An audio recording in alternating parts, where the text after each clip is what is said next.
Good afternoon, everyone. Welcome to 49ers Coast to Coast. We're your hosts, Cohn and Jason Aponte. And it's good timing today because news just broke.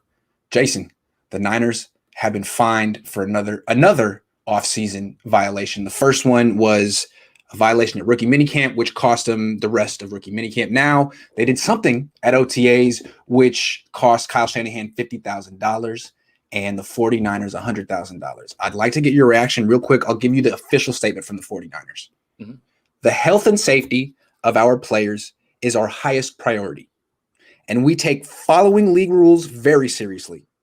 We will continue to work with the NFL and the NFLPA to ensure compliance. What's your reaction, given that that's all we know? Right. So that really leaves it open to obvious interpretation as to we have no idea exactly what happened. I wondered out loud on Twitter whether this was something in accordance with what happened with Lenore. So did Lenore get them docked and then they came down and fined him? Seems like it's something completely different. It was San Francisco, Dallas, and Jacksonville, if I'm not mistaken. Mm-hmm. So here's the interesting part. Jacksonville, you can totally see that because it's Urban Meyer, and he doesn't care about rules, never has, or anything, or ever doing anything correctly. I don't know what happened, and I don't want the 49ers to fall in line with this team that continues to bend rules, doesn't follow the rules. So it's going to be interesting to find out what exactly happened. I can't speculate until I find out what the exact incident was. Was it an extra practice? Were guys on the field too long? Because the CBA is really, really rigid in its parameters on what you're allowed to do and what you're not allowed to do anymore, especially while they're recovering from the pandemic.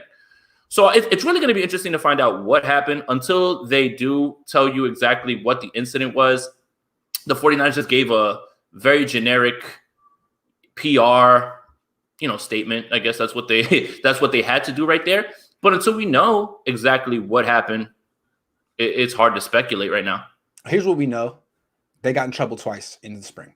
They got in trouble in rookie minicamp. They got in trouble in OTAs. They shut down minicamp. They could have gotten in trouble a third time. It doesn't seem like this violation forced them to shut down minicamp. It still seems like that was a choice. And it seems like from what the NFL is doing and what the Niners' response was, they said, we're committed to health and safety of our players. It seems like what the NFL is saying is your practice are too vigorous for the spring. Whatever you were doing was a little too vigorous for the spring, and whether it was just nudging over the line or jumping past it, we're fining you. And I think it's interesting that Kyle Shanahan has to bear such a brunt of this. And I guess the only thing I would say is it's embarrassing. Year 5 of your tenure, it's OTAs, and you got fined twice. It's not like, hey, man, this is really serious, but I would say it's definitely embarrassing. $50,000. We were just talking about it. Even if it is from Kyle Shanahan, who makes a ton of money, that's not an easy pill to swallow. I would be pretty upset with it. Yeah, I mean, it really. All right. So I guess what you're trying to lead me to is this. It does bear. Hey, is Kyle Shanahan just doing whatever he wants, not caring, with any of those things? I'm not certain. Again, I can't tell until we find out what exactly happened. But you're right. They've obviously broken the rules twice. The NFL doesn't come down on you because everything's on the up and up. Bill Belichick has bent the rules every which way until they change rules. So that's, I guess, a good blueprint to follow. I mean, if you're not bending the rules and cheating, you're not trying, I mean, he's winning Super Bowls, so, you can't. But honestly, until we find out what happened, you're right. You're absolutely right. It is a bit embarrassing because it is going to be twice that they've done that. We just got to find out what exactly happened. And here's the thing. Okay, here's one more thing. This roster has so many players that when we talk about them, we say if healthy. You're pushing the envelope on certain, like, I want to find out what this is and what's happening and what it was, because then we'll be able to come to a better, I guess, conclusion. I just need to know. Go ahead. It seems to me that the Niners we know they have an injury issue, a pattern of 8 years. And we've had a lot of theories and hypotheses. And one of the hypotheses is that their practice are too strenuous. They're just too intense. And it seems like the NFL is saying that that's definitely part of it. And the Niners are saying, we're looking into it. So I just think that's kind of interesting right there. Seems to be an indication that, hey, and look, if the Niners all of a sudden reverse the injury trend this year, let's spin it positive. Let's say they nip it in the bud and finally find the solution. Well, maybe they should thank the NFL. Maybe the NFL league office are going to be the ones who step in and end this ridiculous streak for the 49ers. It could happen. Well, in that case, it's because the NFL realizes that their brand is stronger when the 49ers are a competing team.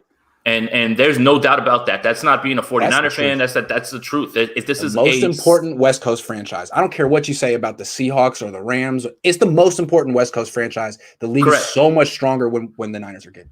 Right. When the Steelers, the Cowboys, the Niners, the Packers, when they're all good, when those teams, the Giants, when the cornerstone franchises or the teams with the biggest fan bases are the ones that are playing well year in, year out, the NFL profits. Yep. So maybe the NFL is this knight in shining armor right now to stop the injury woes, and maybe this is what's going to put them over the top into the bowl. And I know that's going to lead it positive. Yeah. Oh, it's it's embarrassing for Kyle Shanahan. Year 5 as a head coach, you're getting these violations in spring. But you know what? Maybe this is Roger Goodell being like, Kyle, I can't stand to see you do this to yourself. I got you. So maybe losing 50K. Is the wake-up call that Kyle Shanahan needed, because I don't want to just wake up and get a 50K deduction on any day of my life. Yeah, and is Roger Goodell an honorary member of OnlyFans now? Is that what we're getting to now at this point? I think so. All right. Hey, Raj, I'll talk to you soon. I got a membership packet for you. All right, so that's all we know about the Niners. We're just having fun with their find. Yeah. It's not the best look, but maybe it's what they needed. All right, moving forward. How close, in your opinion, are the 49ers to winning the Super Bowl? They've been on a quest for 6 since I gained consciousness in this world, or since I can remember. Are they going to get there this year, next year, anytime soon? What do you think? Yeah, soon. I think that here's 2 ways to spin it. Let's look at it both ways. And we've talked about this before.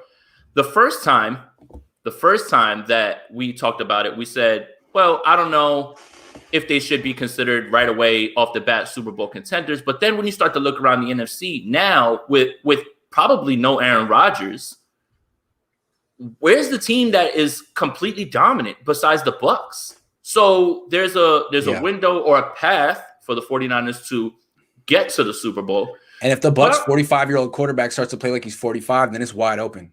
Yeah. Wide open. Yeah. So the NFC is wide open, and I understand that portion of it. I just think that that's a little bit too hasty right now, because I think that what the step that people are missing is the playoffs. You have to make the playoffs to make the. So here's what's so funny. I think it was Warren Sharp. He tweeted something about how many winning seasons the 49ers have had in, the last 10, 12 years, something like that. Mm-hmm. I believe the 49ers have had 4.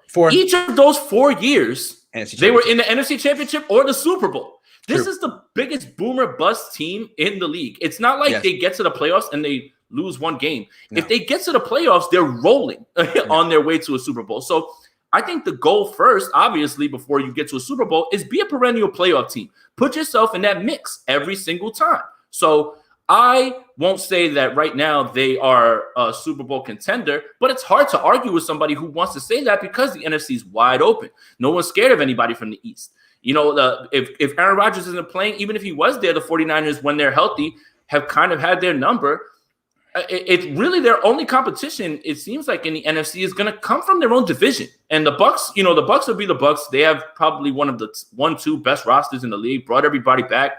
Antonio Brown's their number 3 receiver. They're absolutely stacked. I get that. And they should be the favorites to go back.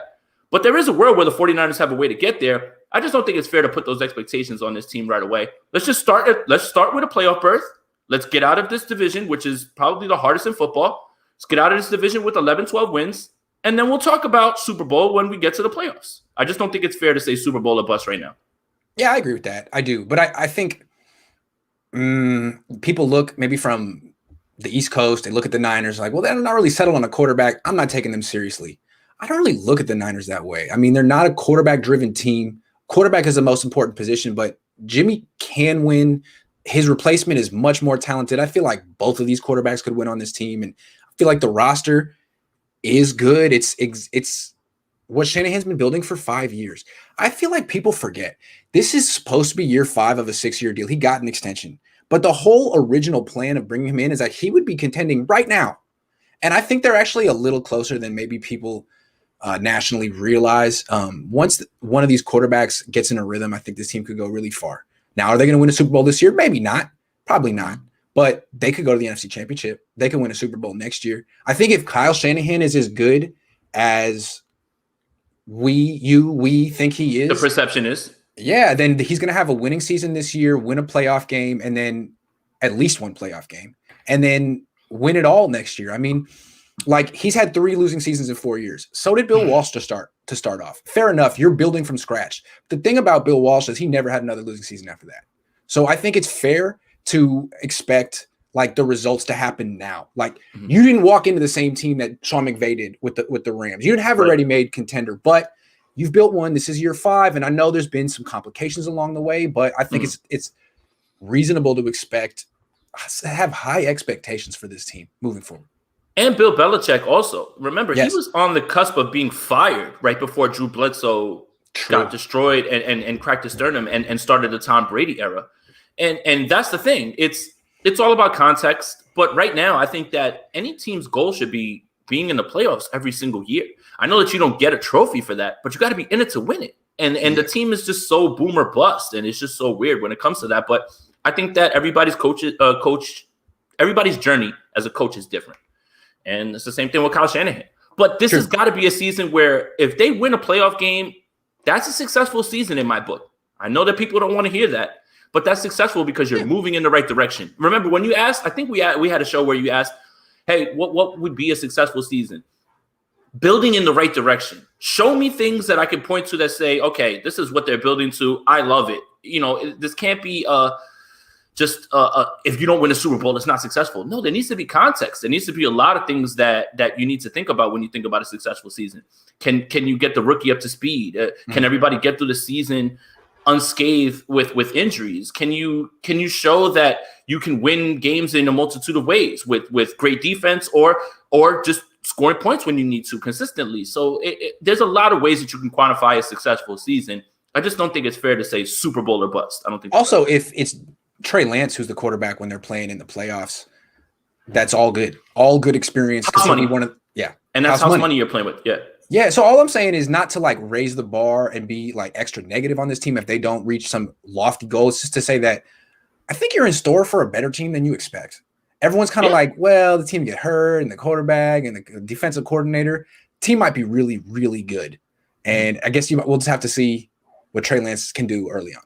Yeah, and you have to remember too, other teams are going to fall apart with injuries too. That's the thing. That's the stuff that people forget. Like, yes, you want to make sure your team is healthy, but circumstances changes.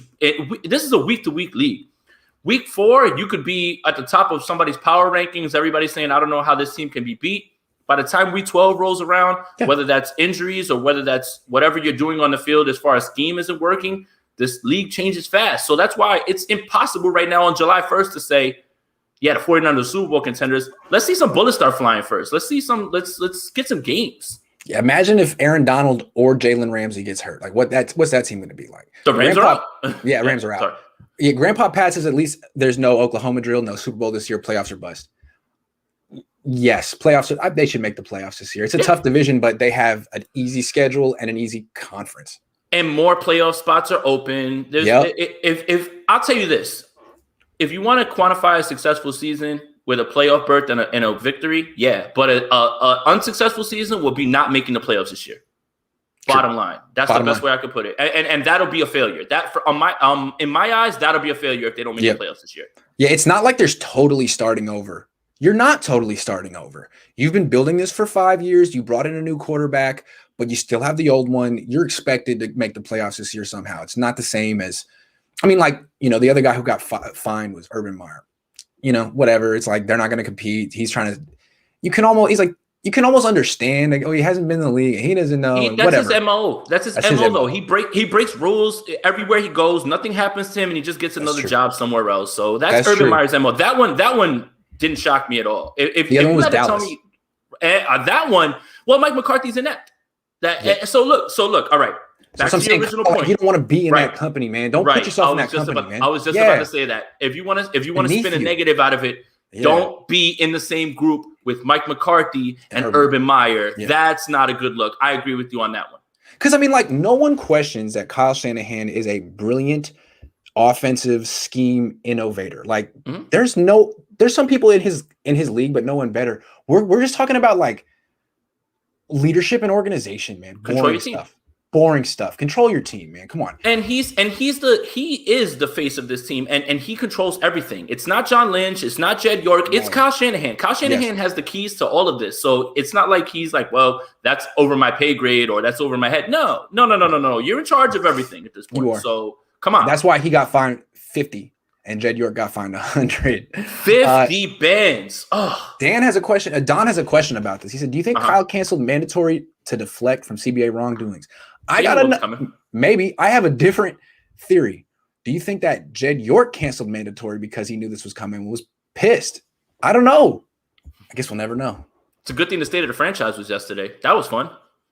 Like, we have practices and you cost me $100,000. Like, no more practices. Forget that. Like, I don't want to spend $100,000 anymore. I don't care how much money you have. Don't come and tell me, if that's a drop in the bucket for Jed York, yeah, it is. I don't care. $100,000, I don't want to give that up. I don't care. Jed York went out to dinner with Tim Kawakami and made him pay up on that bet that he had. So that's documented. Tim and Jed bet over whether Levi's was going to get built by 2012. Mm-hmm. Jed won the bet. The bet was dinner at French Laundry, which is the most expensive restaurant in California. They go. Jed brings his wife. Whoa! And makes him pay for both of them. Bottles, they bought bottles of wine. Like, he didn't say multiple grands. And it's like, hey, good, have fun with your reporter salary paying for this one. I was about to say, I didn't know Tim Kawakami was balling like that, man. I got to get into this beat writer stuff. If I could take owners out, to dinner on bets, I'd bet Jed a bunch of stuff if I could make beat writer money, apparently. I don't know. So if Jed would make Tim Kawakami pay up on that bet, he might just make Kyle Shanahan cancel minicamp. So, man, you got in trouble twice. Twice? All right. I'd love to know. I'd love Kyle to tell us the truth one day. All right, so we just gave our expectations for the team. What did you think of Kyle Shanahan's answer? I mean, he was asked pretty point blank by Greg Papa. Is this team better than the one that went to the Super Bowl 2 years ago? John Lynch said yes. Kyle Shanahan said it has a chance, and then went through a list of things that could be in their way or could hold them back or that would need to happen. What did you think of his answer? I think that Kyle Shanahan gave a Kyle Shanahan answer. He doesn't deal in absolutes, and he's not going to come out and tell you this team is way better than it was in 2019 because he doesn't operate like that. You've got to give yourself an out. Plus, he also understands that there's circumstances that would lead you to understand whether this team was better than 2019. You're not going to figure that out right now on July 1st or whenever they recorded the state of the franchise. If that team is better, they've got to play games. So Kyle Shanahan understood all of those things. He's calculated. He never really gives any answers that are definitive or straight up like black and white. Everything is we had to sift through how many Kyle Shanahan quotes during the draft process to try to figure out what he wanted to do with it. So his answer was not shocking to me.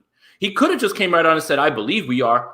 But he gave the answer that gives himself outs. So if anybody wants to call him back out on it, he can say, well, yeah, I told you, this, and this, and this. Yep. So it was a very Kyle Shanahan answer. I didn't expect anything less from him. Super on brand for him. It is exactly how he answers questions. And when John Lynch went full optimistic, I was like, okay, here comes the yeah, but answer. Because that's just, we know Kyle.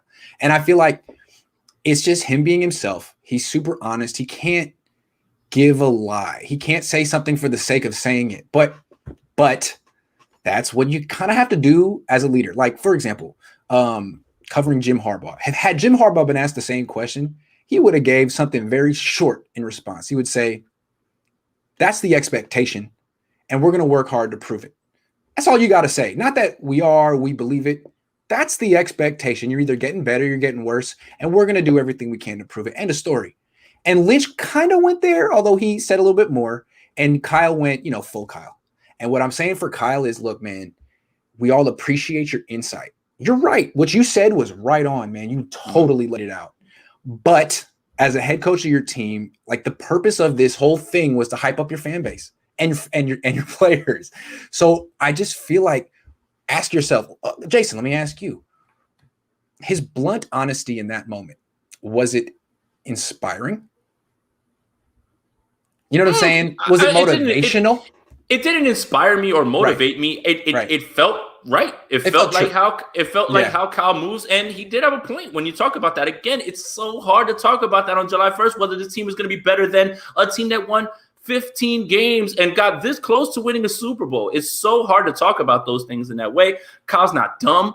Kyle's not going to give you that blunt answer, but Kyle sat there and he was like, okay, yeah, we could be, but let me just lay out, just in case you guys want to pull this back up and say that I said this. I also gave you all of these qualifiers as to why it might not happen. I'm just used to NFL coaches projecting confidence in the face of that question. And what Kyle seems to always want to do is lower the expectations. Like, look, I'm really good, but I don't know about this roster that John Lynch has put together. We have a lot of questions here. Like, don't put my feet to the fire if things go sideways, because I'm not in control of everything. There's a lot that could go sideways that's not in my control. And he's right, of course. But again, the head coach is supposed – I remember Harbaugh. You just go up there and you project confidence come hell or high water. That's usually the way it's done. The other thing is the state of the franchise, what that was for is to hype up fans. And you had to know all of those things. So I would have just said, hey, that's what we're looking to do. I'm really excited.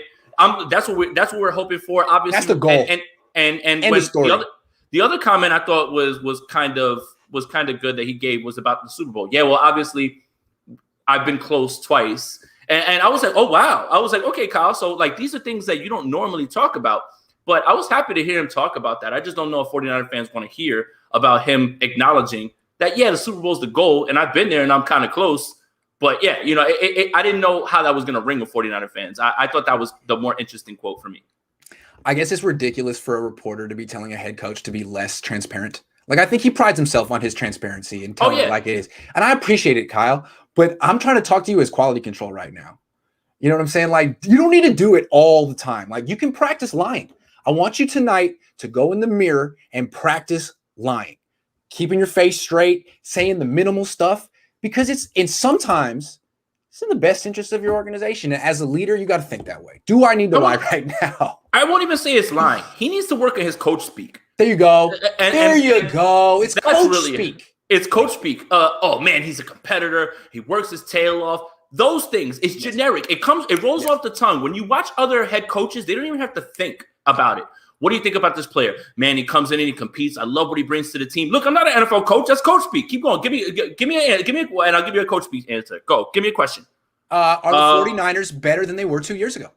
That's obviously the goal, and that's what we're going to be working for every single day. And that's what we got a bunch of guys in this building who are going to, who are committed to the same goal. And we really believe in that group that we have in that locker room there. Boom. I'm an NFL coach. Done. Exactly. And what's funny is a lot of players can do it too. Like when you listen to Fred Warner talk, it's like, oh man, he's got coach speak down. This dude is 24 and a half years old. You cannot knock him off his spot. He's prepared for anything. But with Kyle, sometimes it's like, man, you should just ask him that question one more time, because he to me is Will Ferrell from Austin Powers 2. You just have to ask him the question three times. And then he'll break down.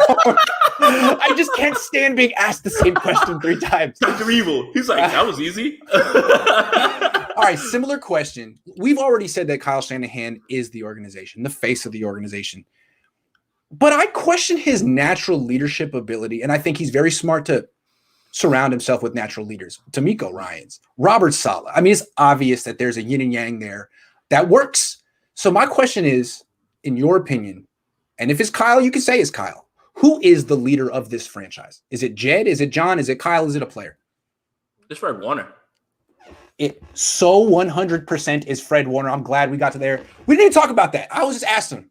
It's Fred. No, it's Fred. And when he sat there with Kittle and they were talking, you can tell Fred, and he leads with action. Yes. That's the thing about it. Yes. Didn't complain one bit about not having a contract. Took every single rep in OTAs like you were talking about. He could have been one of those guys that said, I'm going to go work off on the sideline. And no, he leads by example. When he talks, the team moves. When he talks, the fan base moves. And his play is what really is indicative of that. He works his ass off, and nobody can outwork Fred. It's Fred Warner. It is Fred Warner. How many Fred Warner jerseys did you buy after the state of the franchise yesterday, Grant? I don't buy jerseys, but if I did and I was a kid, I would want a Fred Warner jersey. I like the way, like, he's not even signed to his extension, and he's sitting there like, don't worry about it. This is my team. I'll be here. And I'm going to sign myself. Right. Yeah. And that's the thing is no one's fretting about Fred. He's a cornerstone franchise player, and he knows it, and his fan base knows it. So I bought his jersey last night. Nice. I did, because I know he's going to be here. Last night, I had to. And I bought it because I understand that he's going to be here, and he is the absolute 100% leader. Quiet leader, says all the right things, does everything right on the field. Kyle Shanahan is the leader of this team when it comes to talking football. We've spoken with players, and they always say when he walks in the room, everybody shuts up and they look and they talk, and that's great and all. But there's something about a peer who does everything that you need to see be done, right? He doesn't rip people on the sideline or anything like that. He just goes about his business and he leads by example. And when other players are heaping praise on Fred Warner in that way, Aaron Rodgers called him the best in the game. That is high praise, especially because Aaron Rodgers is at the top of his level.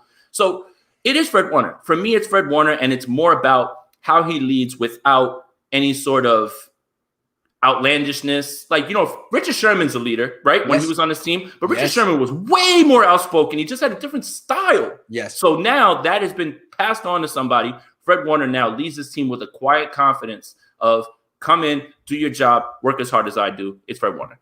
He has taken ownership of this team in a way I haven't seen a 49ers player do since Frank Gore. I mean, even Joe Staley. Like, Joe Staley deferred to Frank Gore for years because you had to. It was Frank freaking Gore. Now, Gore made himself the leader of the team before when I was in freaking college and high school. But that's the way I see it. I mean, Frank Gore could talk for that team no matter what on any issue, offense, defense, big picture. So can Fred. And when Fred was sitting there last night being like, this is why we're going to be good. This is what you need to know about DeMeco Ryans. I mean, he has complete license to talk about anything he wants. And it's so like, it means more to him to be a 49er than it appears to mean to anyone else on the team. I'm not trying to single anyone out. Like they don't want it enough. It's just really refreshing to see a kid be a throwback like that. I mean, most of these guys are mercenaries now. And he's so humble about it. Yeah. That's the thing. It's never, I'm better than you. It's always follow me, guys. And not follow me because I know what's best, but just follow me because I'm going to be working harder than anybody in this building. And it shows. It comes through whenever you hear him speak. A lot of guys could take, and you know what? A lot of guys have changed. And that's what's funny about this team. Jimmy Ward is evolving now into one of these vocal leaders. And I love it because Jimmy Ward has kind of taking he's like the Kittle of the defense, man. Right, exactly. Yeah, exactly. Yes. I like it. He kind of he had to sit and take a lot of crap from fans, the beat writers, everything. And I think now it's so weird how everybody's NFL experience and journey is different. In year 7 for him, is it 6 or 7 or one of those years? He looks like he's out of his cocoon now. Like that's it. Like now he's just like now he's the person that I don't know if he thought he could be. Yeah, he's perfect now. Like and that's what's funny about it. But it's always been Fred. He just walked in. I'm the man, and I'm not the man because I'm better than you or anything like that. I'm the man because I'm here to work, and you're just gonna follow my lead because it's by example. Yeah, I really, really respect what he's doing. It's tremendous. He's the leader of the team, and remember, like he wasn't the leader of the team when they went to the Super Bowl. He could have been. It was his second year. Richard Sherman was a dominating personality. Buckner had been on the team longer. Bosa was very influential. Joe Staley was still here. Emmanuel Sanders was still here. All those guys were gone last year. And if it wasn't for Fred Warner, this team would have had no direction. So he might have gotten Robert Saleh hired with the Jets. He's a very, very important person. I'm not nothing against Robert Saleh, but this Fred Warner guy is truly special. And last thing I want to say is eventually it should be Trey Lance.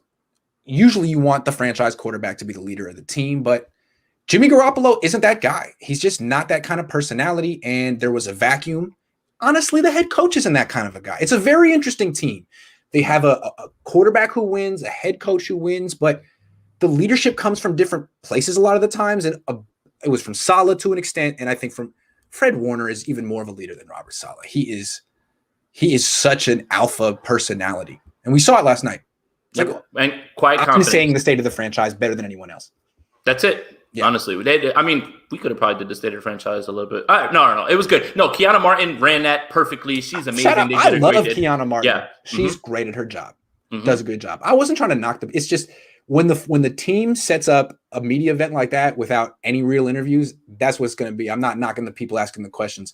It's when the team picks who asks the questions. That's what happens. I'm sure they even pick the questions too. That's part of the thing. That's part of the thing that I was disappointed about because when you remember how it happened before, they had Peter Schrager, they had the guys on the stage. It was live questions. There was a little bit more atmosphere, but when you say, hey, we're going to pre-record this, here's the questions, I can edit this however I want to edit it, kind of loses its luster. And the fact that they could go through an entire state of the franchise 2 months after making the biggest trade in franchise and history, not have Trey Lance on it? Why wouldn't you mention him? You should be proud of him. What was that? You know what that is.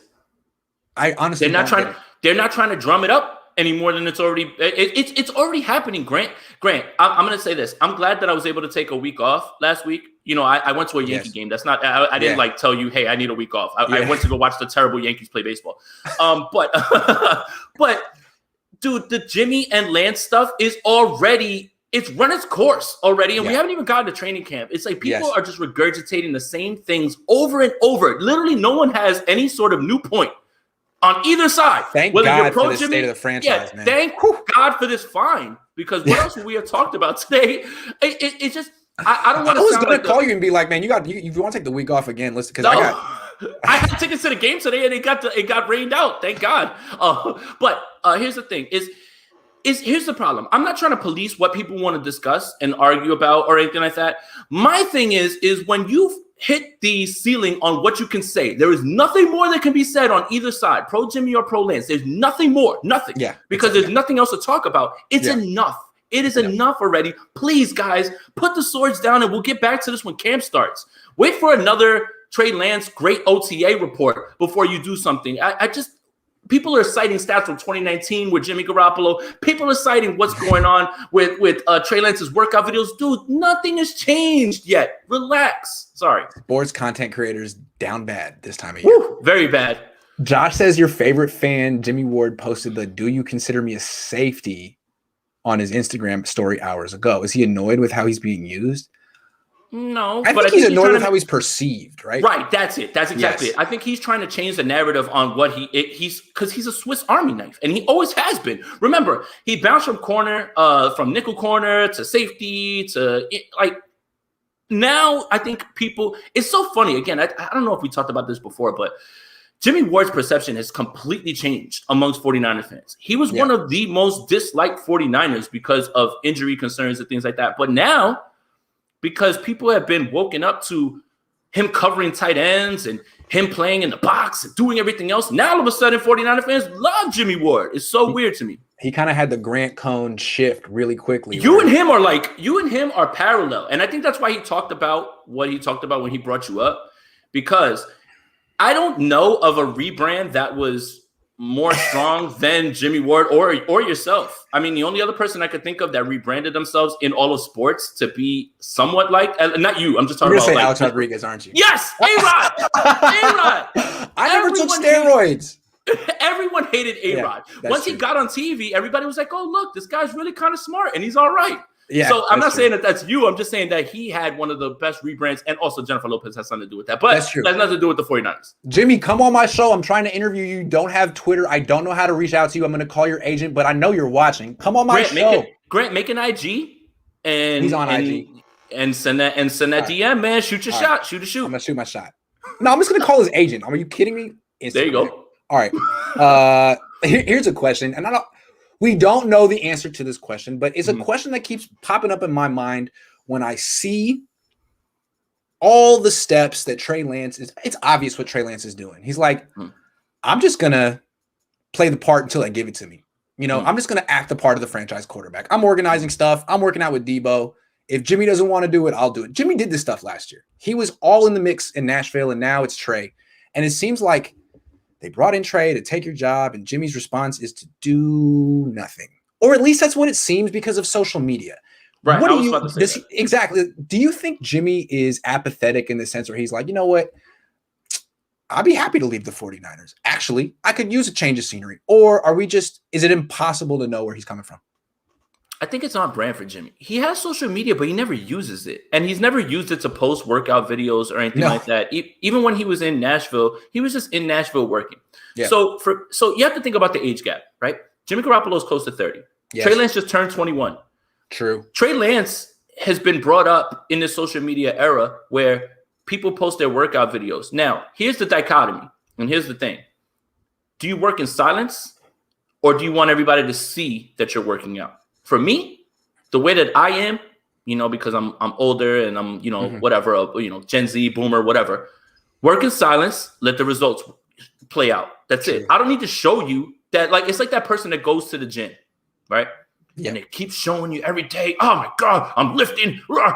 Bro, just get brolic, go do it on your own time, and that's it. Like, I don't care. I don't care. Is there anything more boring than workout videos? Hey, dude, check me out while I lift this by bench press. No, I don't want to watch You're not motivating me. You're not motivating. I am literally watching your workout video on my Instagram while drinking a beer. You're not motivating me to get up and do anything, okay? So it's the most boring video of all time. Like, you're bench pressing.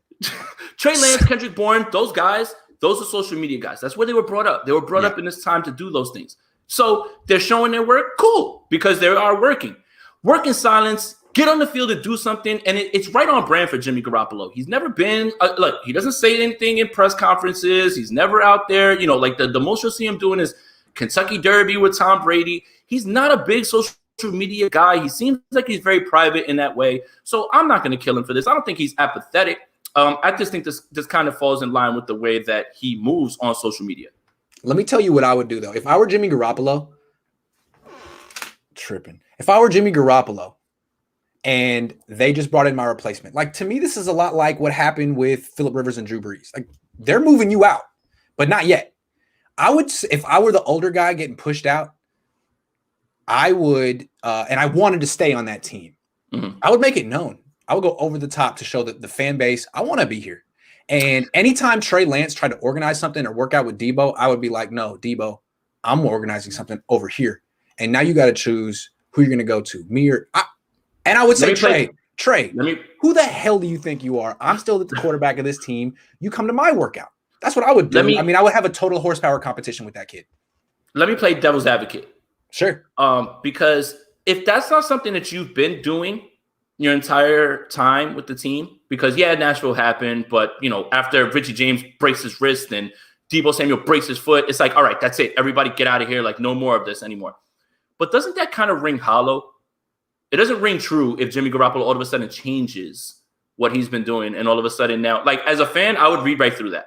What I'm saying is, if you've never been that guy, and all of a sudden they bring in a guy to take your job, and now you want to be that guy, you should have been doing that before. Good point.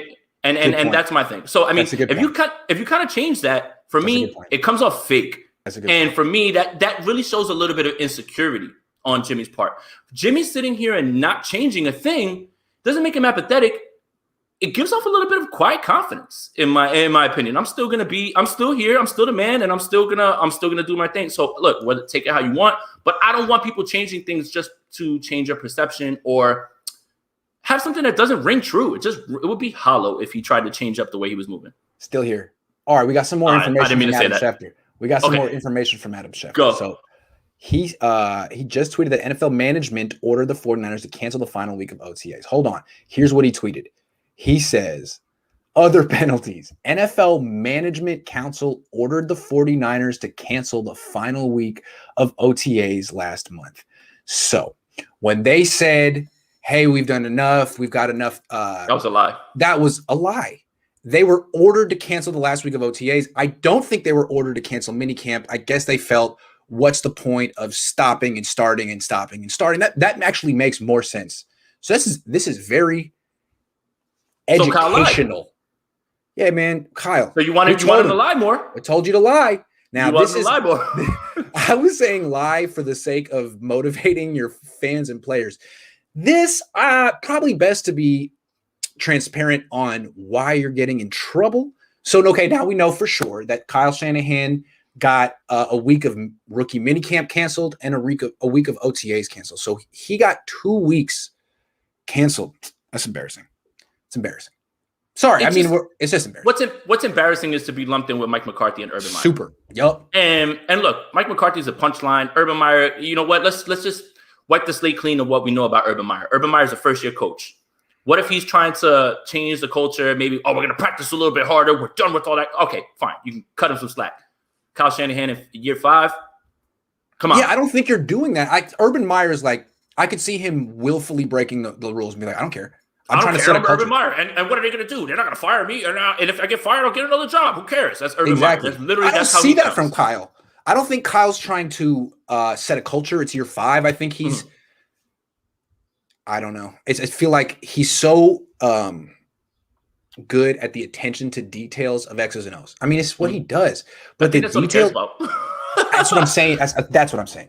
Is that like the little details of practice? He doesn't have the same care and attention to detail that he does with his X's and O's. And again, man, you're a head coach, dude. I know it's boring. A lot of people say that being a head coach is straight up boring. That it's mostly planning and scheduling. There's a lot of like, how long do we do in practice and when do we get the buses and how are we going to feed the players? Like a lot of people just kind of prefer to be the coordinator. And I think being a coordinator is extremely fun. Kyle, you got to really love the boring stuff too, man. These little things here. Otherwise, you're Mike McCarthy. I think, yeah. Well, Mike McCarthy got a job because he just signed up for PFF and he showed up to the Dallas he showed up to the Dallas interview and said, hey. Because he developed Aaron Rodgers. Yeah. Yeah. I'm sure he did, bro. Sure. Yeah, so did Jeff Tedford. Yeah, exactly. How many people are taking credit for Aaron Rodgers in the world right now? Probably that guy up in Chico, too. He wouldn't have been nothing without me. Exactly. Anyway, Schefter, thank you for getting to the bottom of this. Yeah. Kyle, not your best look to lie about it, but this is going to be discussed a lot now. I think that. Well, thank you for this, honestly, because now us poor content creators, aka the other people too, like the other beat writers, everybody's been scrambling to try and figure out how to fill content. Everybody. Boom. That's why people are trying to rehash the whole Jimmy and Lance thing. Thank God we're gonna have something to really discuss and pick apart now. So you know what? I hate that it happened to the team, but. I'm not trying to rant and come down hard on Kyle Shanahan because I do that a lot and it's played out. All I'm trying to say is I think this could be the best thing that's ever happened to the 49ers. When's your next show after this? 3:00. Nah, woo! I'm not going to do it hard. It's the best thing that could have happened to him. They finally have the league saying it is the practice methods. Back off. Let's see if the Niners do. Who are you on with at 3, or is it just Coach Johnston? You guys are gonna kill him. I can't wait, bro. I can't wait. All right, we're gonna do it in a very measured tone, though. Kyle, come on, man. All right, so at least I didn't get docked a draft pick. That can happen sometimes. Didn't it happen in Seattle? It can. Yes. No, it happened because they had 2 violations of it. That's why. So that's the thing. If you keep doing it, yeah. John Middlecoff on Haberman and Middlecoff. Shout out to Haberman and Middlecoff shout on their podcast. He said that. He believes that it was Pete Carroll that dropped the dime on the Niners because they had been for the same infraction 2 years in a row fined. So I love the gossip at this point. What else are we going to talk about? When camp starts, then we'll get back to analyzing things, because there's going to be plays and stuff like that. Right now, it's all about gossip right now in July before we get to camp, which is end of the month, man. We're almost there. You could really argue that the 49ers are an elite team whose biggest enemy is themselves. I mean, yeah. Kyle, he's his biggest enemy. This team that beats itself up in training camp and spring training. Like, if they could just get to week 1 in one piece without limping into the season, God, what they could do. This team is really good. Even last year, when there was no practice, they still couldn't get to. I just feel like this could be the best thing that could happen to this team. If they can just get to week 1 and relatively healthy, it's wide open. They could. Who knows? There's no cap. I mean, if Chris Paul can win a NBA Finals this year, who's to say a rookie quarterback can't do it on the 49ers? Last topic. Speaking of Trey Lance. Obviously, you can't rank him among NFL quarterbacks. What Chris Sims tried to do didn't make any sense. How do you 38th? Let's try to rank him and take experience out of it. Just raw physical gifts. Where would you rank this guy right now? He's up there. Top 12, top 15 in skills easily. And the only reason that I don't have him any higher is because I need to see it on the NFL football field. Sure. But if we're just talking about what we've seen from NDSU, from all the film that we have from him, arm is incredible. Processing is great. The kid can run people over, doesn't turn the ball over. I mean, what else can you say? I mean, there's no reason that the 49ers went up to 3 if they didn't believe the same thing that I'm telling you right now. It's just that right now he would be top 15 because he's never played. But if he starts to play, he becomes a top 1, 2, 3 traits guy in this league. Yes. Thank you. I think that's what I'm trying to get to. I think we don't really, I mean, he's bigger than Kyler Murray. He's not as quick as Kyler Murray. He's definitely bigger than Kyler Murray. He's more mobile than Patrick Mahomes. he has a stronger arm than Lamar Jackson. When you start to like kind of piece together the skill set, it's daunting. Right.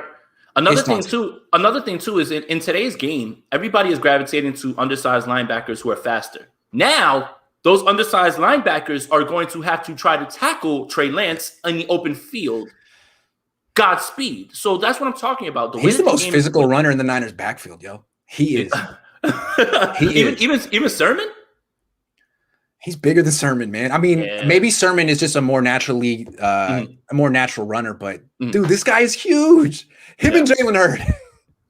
Jalen Hurd, right? Yeah. But I think that the way that the game is played, and you touched on it, right?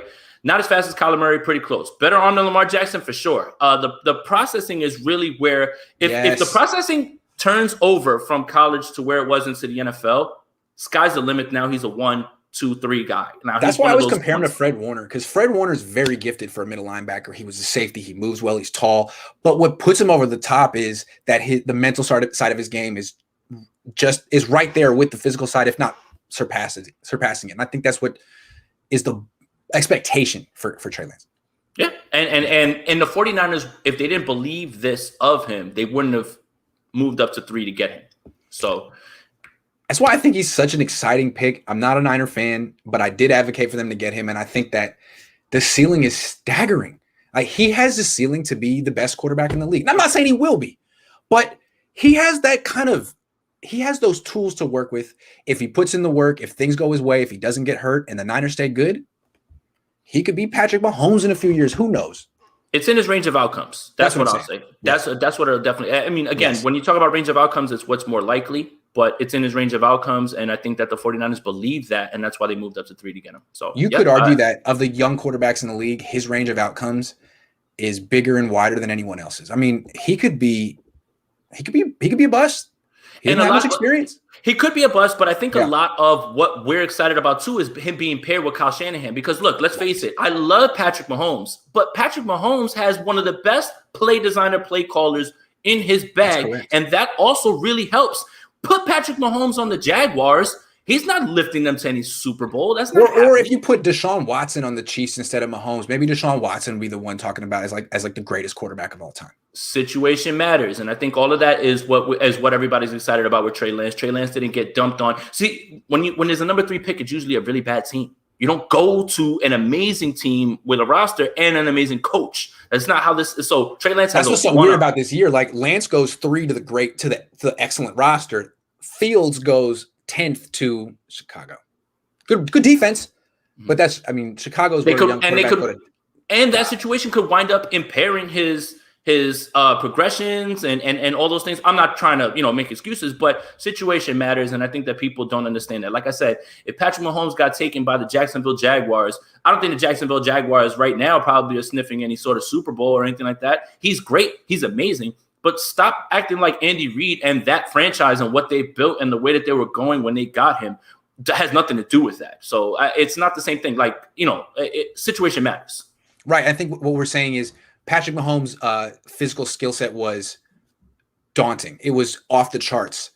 But a big reason he reached the height of his ceiling is because he went to the right situation. Trey Lance also has physical gifts that are daunting in a lot of ways. I mean, very Mahomes-esque. And like Mahomes, he went to the best situation possible for him. Remember, raw, project, those are all the same things that they were throwing out about both these guys. So, I mean, you could argue that Mahomes was more raw. He played in the air raid system. This guy comes from a pro-style offense. And he was coached by Cliff Kingsbury, and they never won any games over there in college. It wasn't like he switched things over. So, that's the thing. I keep saying that the Cardinals are going to make a move this year because I love their roster, but Cliff Kingsbury couldn't win in college with Patrick Mahomes. Got fired from Texas Tech and got rewarded with a head coaching job in the NFL. It'll never make sense to me. It will never make sense.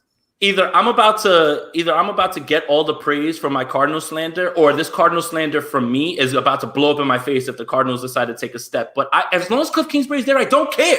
I just want to raise the bar for them. I'm in favor of good football. And if they don't win this year, they need to fire him and hire like Mike McDaniel or something. Hey, 49er fans love Cliff Kingsbury. We're not trying to get him fired. Sign that man to a 10-year deal. Hey, thanks so much for watching, everyone. That's our show, 49ers Coast to Coast. I got to go put up some measured articles about the 49ers' little mistake. I'll be back in an hour with Coach Johnson, and we're going to talk very quietly about what the Niners could do differently in the future. We'll see. Jason, thanks for coming on the show, man. Sorry about the rain. Thank you, Grant. I'm happy. No, trust me. After the way they lost last night, I was going to go there and boo the hell out of them the entire time. I don't care what happened, but I'm happy to be back, man. And we're getting closer to the content, so let's get it, man. Closer to things to talk about. Can't wait. Thank you very much, everyone. Back in an hour.